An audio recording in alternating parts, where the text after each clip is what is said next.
भाग 1। पहली मुलाकात। बारिश की हल्की हल्की बूंदें गिर रही थीं।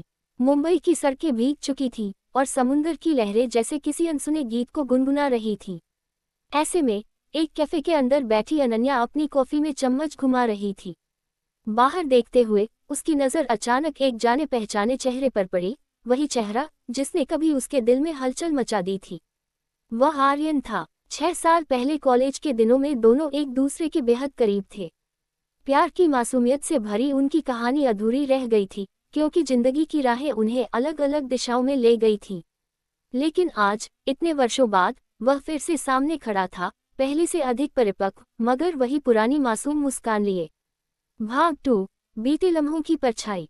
अनन्या की धड़कनें तेज हो गईं। उसने सोचा, क्या वह मुझे पहचानेगा?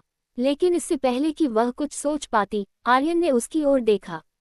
कुछ पल की चुप्पी के बाद उसकी आंखों में भी पहचान की एक चमक आ गई। अनन्या, उसने धीमे से कहा। आर्यन। अनन्या की आवाज में हैरानी थी। दोनों के चेहरे पर हल्की मुस्कान आ गई। वे एक ही टेबल पर बैठ गए और बीते दिनों की बातें करने लगे। यादें जैसे एक के बाद एक किसी फिल्म के सीन की तरह जहन में तैरने लगी। तुम अचानक कहाँ गायब हो गई थी? आर्यन ने पूछा। अनन्या ने हल्की सांस ली। जिंदगी ने मुझे वहां पहुंचा दिया जहां मैंने सोचा भी नहीं था। कॉलेज के बाद अनन्या को अपने परिवार की जिम्मेदारियां निभानी पड़ी और वह मुंबई आ गई थी। दूसरी ओर, आर्यन को विदेश में नौकरी मिल गई थी और वह वहीं बस गया था। दोनों के बीच कोई झगड़ा नहीं हुआ था, कोई विदाई भी नहीं, बस समय ने उनके बीच की दूरी बढ़ा दी थी। भाग 3। दूसरी शुरुआत। बातों बातों में उन्हें एहसास हुआ कि उनके बीच का एहसास अब भी जिंदा था। तुम्हें याद है, कॉलेज के बाद तुमने वादा किया था कि हम हमेशा संपर्क में रहेंगे? अनन्या ने हंसते हुए कहा। आर्यन ने मुस्कुराकर जवाब दिया, और तुम्हें याद है, तुमने कहा था कि अगर हमारी किस्मत में मिलना लिखा होगा तो हम जरूर मिलेंगे। उन दोनों ने अपनी हंसी में बीते दर्द को छुपा लिया। उस शाम दोनों ने एक साथ काफी वक्त बिताया। आर्यन ने महसूस किया कि वह अब भी अनन्या से प्यार करता था, और अनन्या को भी एहसास हुआ कि उसकी जिंदगी में आर्यन की जगह अब भी खाली थी। भाग 4। इत्तेफाक या तकदीर। अगले कुछ हफ्तों में वे अक्सर मिलने लगे। उनके बीच की पुरानी नज़दीकियां धीरे धीरे लौटने लगीं। वे मुंबई की गलियों में घूमते, अपनी पसंदीदा किताबों और फिल्मों की बातें करते और समंदर किनारे बैठकर घंटों चुपचाप लहरों को निहारते।